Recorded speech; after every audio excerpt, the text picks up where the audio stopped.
Listen, when I die, I want you to say that I helped you make a difference. Every one of you.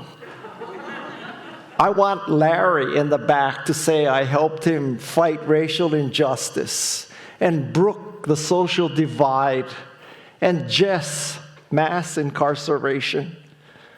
I want Daniela sitting with her mother backstage to understand that she's important and she can make a difference.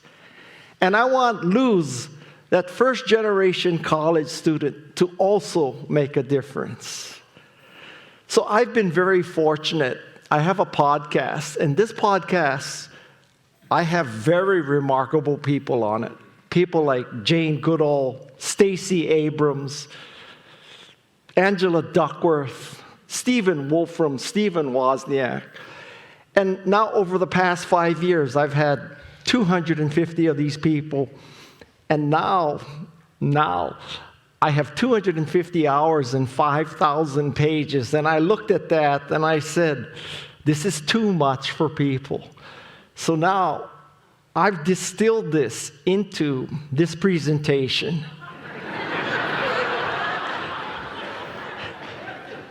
And the people running TEDxSonoma think I'm going to pay attention to that clock. That clock is guidance.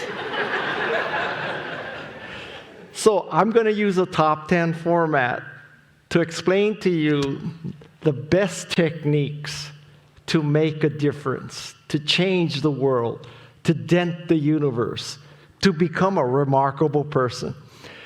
Listen, I use a top 10 format because I'm from the tech business. And I've watched so many tech CEOs speak. And I'll tell you two things about them. First, they suck. And second, they go long. That's a bad combination. That's like being stupid and arrogant. So I use a top 10 format so you can track progress through my speech. I hope you don't think I suck. Now, my 10 ways to make a difference and be remarkable. So the first way is something that many people blow past. They don't take care of the small details.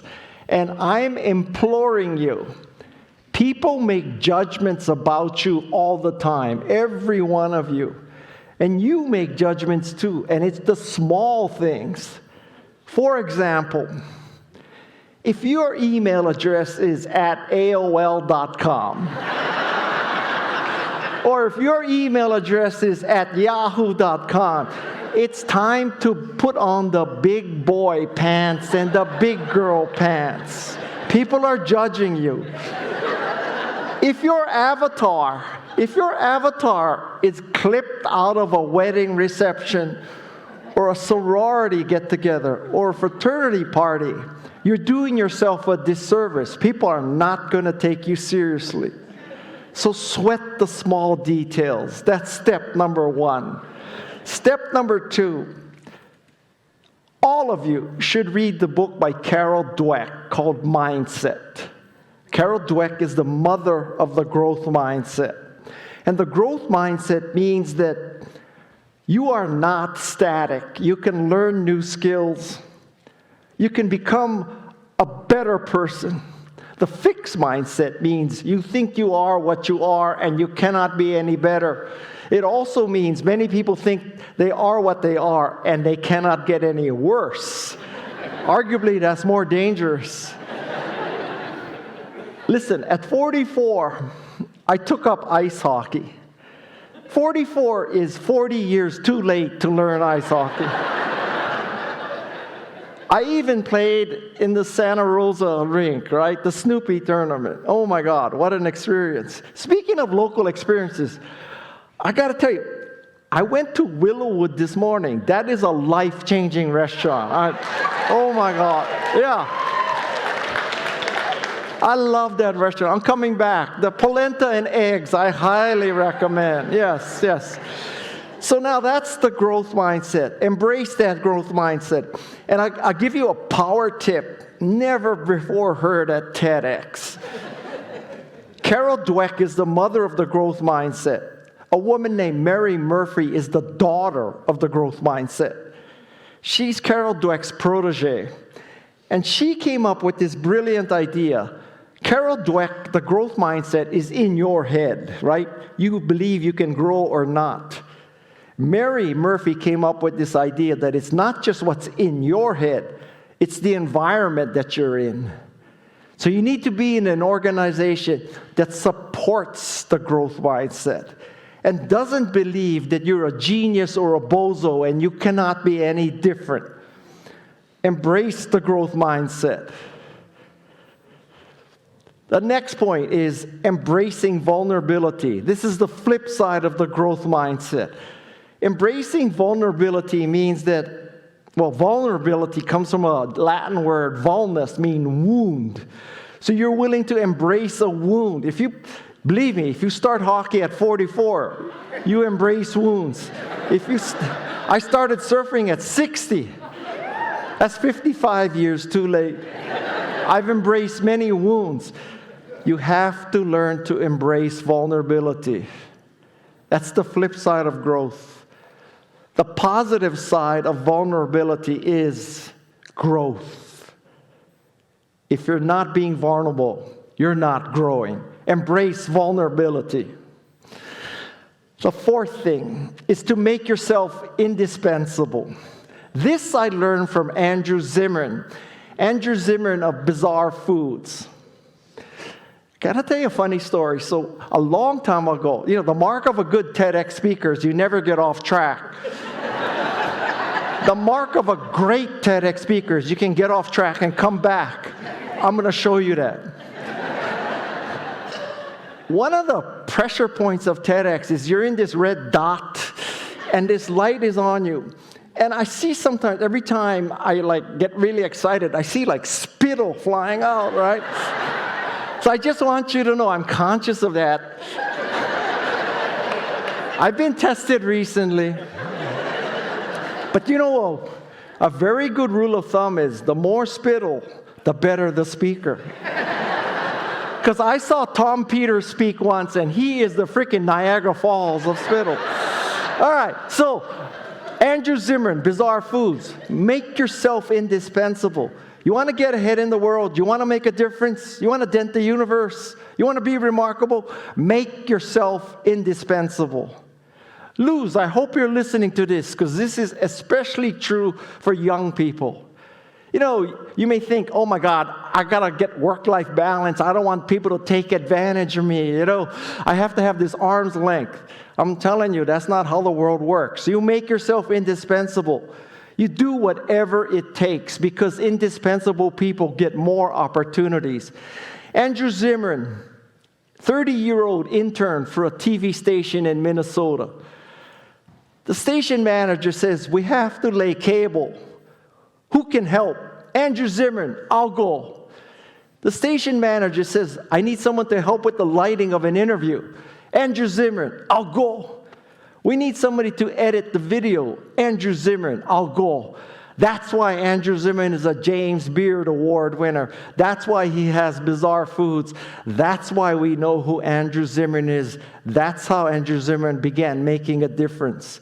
So think in your mind, make myself indispensable. Do whatever it takes. Do what people refuse to do and keep showing up. That's number 4.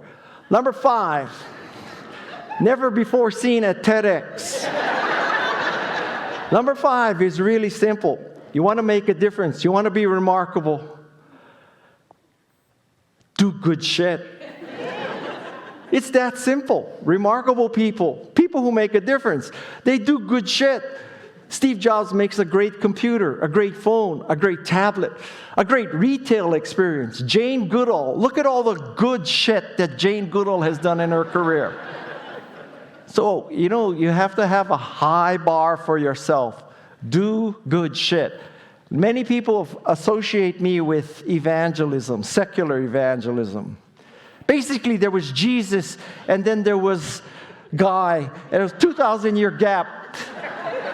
My evangelism was for Macintosh. And many people ask me, Guy, what's the key to evangelizing a product or a service?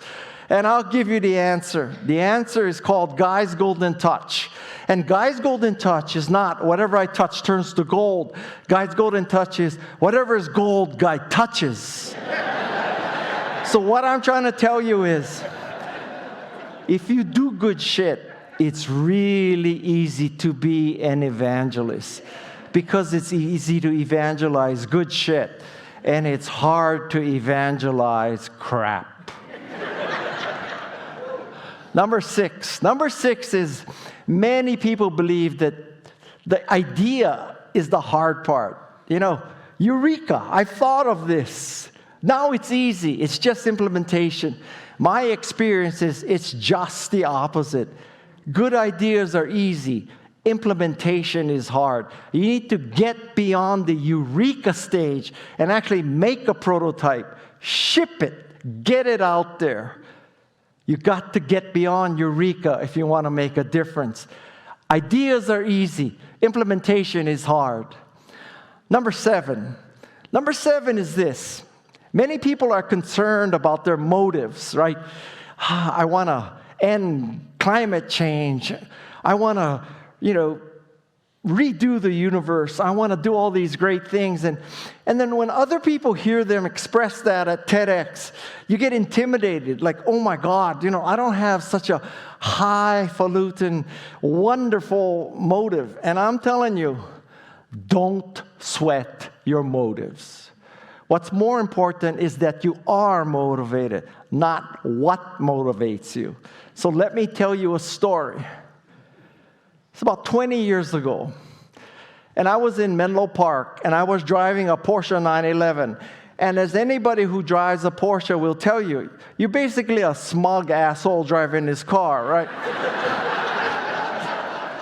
So I pull up to this intersection, and I look to my left, and I see this car with 4 teenage girls. And they're making eye contact, and they're laughing, and they're giggling, and they're having this great time. And I'm sitting there smug, and I'm thinking, Guy, you have truly arrived. They know you because of Apple. They know you because of your startups and your speaking and your books. So the girl in the front seat of the car, she's roll down your window. Clearly, she doesn't own a Porsche. You don't roll down a window. You press a button. But anyway, so I press the button. The window goes down. She sticks her head out and she says, "Are you Jackie Chan?" So now, you might be wondering, what does this have to do with motivation? Well, I'm telling you, from that day forward, it's been my goal in life that someday Jackie Chan, he's in his S-Class or his Rolls or his Bentley, and he's in Hong Kong, and there's 4 teenage girls in a car at the intersection. And they ask him to roll down his window. And the girl in the front seat says, "Are you Guy Kawasaki?" Don't sweat your motives. Number eight is take the high road if you want to make a difference. Give people the benefit of the doubt. The rising tide floats all boats. Take the high road. The high road is not crowded. The high road never has a traffic jam. Give people the benefit of the doubt. Assume good until proven bad. Even if you disagree with people, don't ask people why you disagree, why you came to this conclusion that you disagree about. Instead, ask them how. How did you come to believe that this is true? Because you may find something that will educate you and create empathy in you. Let's take an extreme example. Let's say that you find somebody who's totally anti-vaccination, and you're thinking, how can this person believe that, right? Well, ask her or him how, and maybe he or she will tell you, my grandfather was in the army, and they put him in this experiment, and they gave him this vaccination, and they didn't tell him what it was for, and it killed him. So now I don't trust vaccination. That's how I came to believe that. That's important data to understand people. Ask people how. Number 9, my father, when I was in high school, He told me about this concept called noblesse oblige. Noblesse oblige means the obligation of the nobility, right? And I have come to not like that term because it's kind of hoity-toity, right? That, I'm Prince Harry, I'm Meghan Markle, I'm nobility, you peons. I'm going to help you because I'm so noble. It's total bullshit. So my term is success oblige. Success oblige is that when you are successful, you have an obligation to society. The fact that you're successful is not just because of your wonderfulness. You are probably successful because an elementary school teacher helped you. A high school coach helped you. Your mom and dad sacrificed. Somebody took a shot with you as an intern. So when you go through that door, you have a moral obligation to keep that door open, if not make it even bigger. That is your success oblige. Did I just skip number 9? Number 10. Number 10 is this. At some point, after all this discussion, you just need to turn and burn. Let me explain that concept. If any of you have ever surfed, it's a concept from surfing. Much of surfing you spend looking out at the ocean, looking for that right wave. And when you see that right wave, you turn and you burn and you paddle to catch that wave. That's what it takes. If you want to make a difference, if you want to be remarkable, you've got to turn and burn, because you will not catch 100% of the waves that you don't try to catch. You have to turn and burn. Now, even though I'm already 1 minute and 26 seconds longer than I should be, but if you think about it, what are they going to do to me? Right? I think I'll slow it down even more. What, they're going to not invite me for TEDx 2025? Okay. Okay, this is a +1. This is a +1. And the +1 is this. I have noticed that many people, when they want to make a difference, when they want to be remarkable, they focus so much on the decision. Let's use big data. Let's use ChatGPT. Let's use all this great stuff and analysis because we're going to make the perfect decision, the optimal decision, the right decision. And my observation is that the people who change the world and make a difference and are remarkable, they don't focus on making the right decision. They focus on making the decision right. Because in life, it's so hard to pick the perfect solution. You can make yourself crazy trying to do this. So rather than that, take your best shot and then make that decision right. I'm going to show you a little video now. It's only 26 seconds, so I'm going to be roughly 3 minutes old. Watch this video.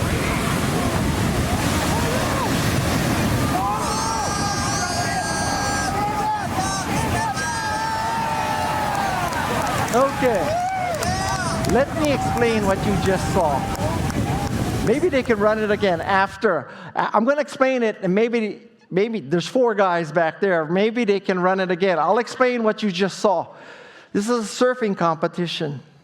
That woman is looking out, trying to make the right decision, find the right wave, turn at the right time, paddle in the right decision. She sat in the wrong place. That wave was about to smash her, but she turned and she burned.